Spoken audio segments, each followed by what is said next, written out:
Gaza युद्ध को एक साल से ज़्यादा का वक्त हो गया है, लेकिन इजरायली फ़ौज अभी तक हमास का सफाया नहीं कर पाई। बल्कि गाज़ा में जिन इलाकों में आईडीएफ ने हमास का सफाया किया था, अब उन इलाकों में हमास फिर से जिंदा हो गया है। जी हाँ, हमास के लड़ाके लगातार उन इलाकों पर अपनी पकड़ मजबूत कर रहे हैं जहां से आईडीएफ ने उनका सफाया किया था, और इसी वजह से गाज़ा युद्ध अब आईडीएफ के लिए एक मौत का जाल बनकर रह गया है, जिसमें हमास के लड़ाके आईडीएफ के टैंकों और जवानों को एक झटके में निपटा रहे हैं।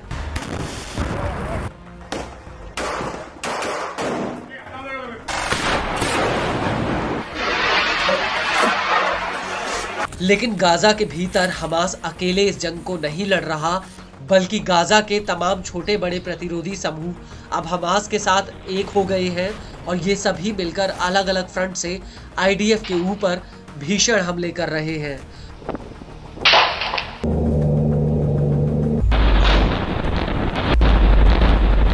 और अब नेत्ज़रीम एक्सिस में आईडीएफ के ऊपर एक बहुत बड़ा अटैक हुआ है।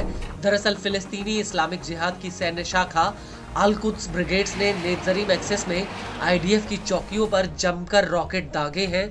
अल कुद्स ने यह हमला अबू अली मुस्तफ़ा ब्रिगेड्स और अल अमूदी ब्रिगेड्स के साथ मिलकर किया है।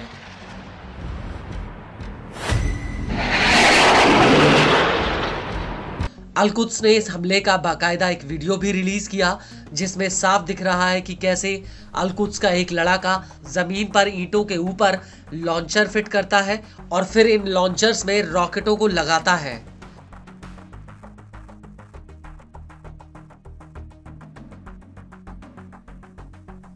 और इसके बाद एक कमरे के भीतर अल कुद्स के कई लड़ाके आपस में कुछ बातचीत करते हुए नजर आते हैं, और उनके सामने एक टेबल पर एक पिस्टल भी दिख रही है, और इस टेबल के बगल में एक रिमोट कंट्रोल है जिसे अल कुद्स के लड़ाके दबाकर इन रॉकेटों को फायर कर देते हैं।